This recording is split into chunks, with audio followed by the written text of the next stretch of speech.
Boy, you sure learned me something on them drums. Welcome to this week's edition of Diddles Beats, the part of the channel where I answer all of your drumming questions. Two quick things before we get started. First, a lot of you have said that you want more drumming in my videos, so I think I put a lot in there, but just to cover all the bases, I'll be drumming in this little box for this entire video. The second thing is a question for you that actually pertains to the question I'll be answering first. What are your suggestions for controlling your sound in an environment like an apartment or a house where you want the drums quieter? Put it in the comments section below and let's share some information.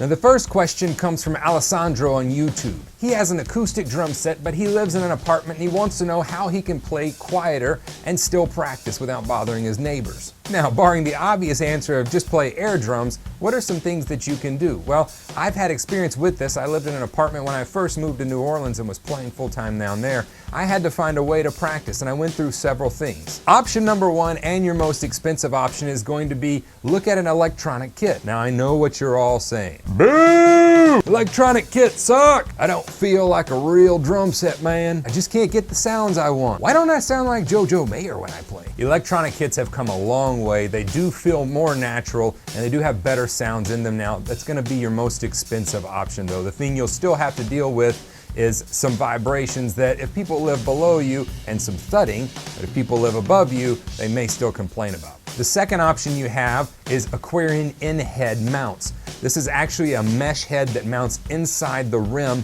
of your acoustic drum. They've really done a great job of marrying the two, acoustic and triggered. Now your cheapest option, and the one that I actually took whenever I was in an apartment, are the Vic Firth drum mutes. For about $70, $80, you can get a whole set for your cymbals as well as for your drums. They're black pads, you put them over your drums, on your cymbals, and they pretty much mute all the sound. The thing you'll have to deal with there is still people underneath you and people above you in an apartment. They will have to deal with the vibrations and the thuds that are happening. So it's still not a perfect environment to practice it. You may want to consider a practice kit. You can get them relatively cheap, especially if you buy them used. DW makes a great one called the Go Anywhere kit. It's going to allow you to practice.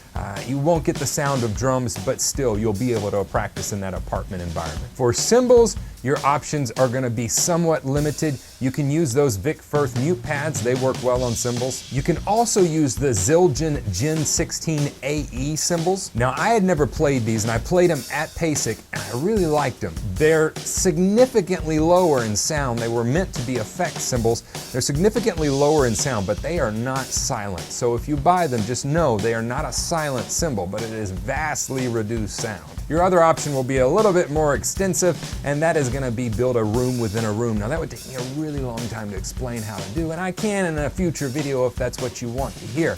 But just know those are your options. Now my next question is actually from one of my own students on my website. He emailed me and said, I'm a habitual quitter of the drums. Now, anytime I hear of someone quitting the drums, I literally stop everything I'm doing and want to talk to him because we got to figure that problem out. So he said he's struggling not with just getting discouraged and quitting a practice section, but he'll actually go all the way and quit the drums and put them up for 2 or 3 months and then have to work up the courage to come back to them. So let's talk through this real quick. Now, I totally get this.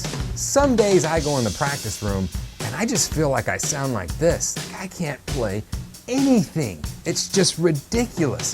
But in reality, I probably sound a little bit more like this. It's just my head that I've got to get together. When you decide to play the drums, you make a commitment. When I got married, I made a commitment. And that commitment wasn't just, yeah, I'll hang around her until she pisses me off, then I'm out the door. Or, yeah, she's cool until she hurts my feelings, then I'm gone. If I treated it like that, I wouldn't be married. Drums are the same way.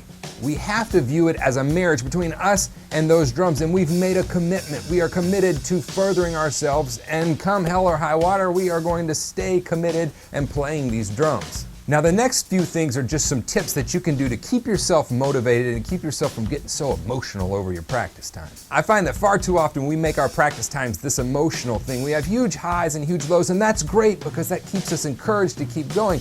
But if we really let those affect us, if we have a huge low, we just want to quit. Make your practice time much more of an organized situation. For starters, set aside a daily practice time, a time that you know is going to be spent with you on those drums. The second thing is keep a practice log. I harp on this with my students all the time.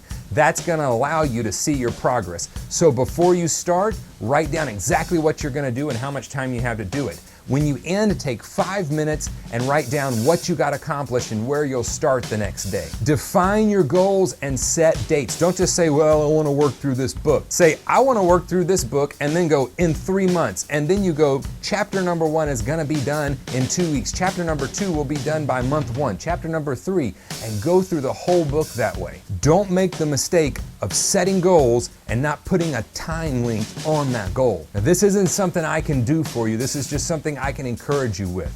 Make a commitment. Become organized in your practice time. Set aside a time every day to practice and show up for that time. And don't be so emotional about it. Whenever you start getting emotional, just go, you know what? My practice log says I'm supposed to be doing this. I have this goal to hit, and I'm going to hit that. Be sure and tune in on Wednesday for the Daily Beat. We'll be going through my cymbal bag, and I will be giving you sound examples of what every one of them sounds like. You can also follow the link below this. Download the free downloadable lesson, Pack 30 Days to Better Doubles. Jump over to Facebook, Twitter, or Instagram and hang out with us. Talk drums on there. And don't forget, if you want to become a member, I would love to have you as a student. Jump over to the website. You can click on the link below and take a tour of the members area and see what all it has to offer. And regardless, I'll see you here for the next video.